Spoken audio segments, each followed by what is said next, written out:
أعوذ بالله من الشيطان الرجيم. بسم الله الرحمن الرحيم.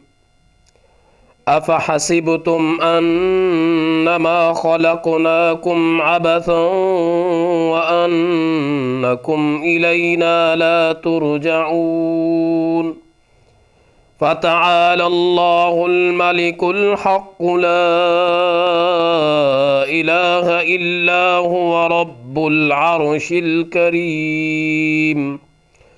ومن يدع مع الله إلها آخر لا برهان له به فإنما حسابه عند ربه إنه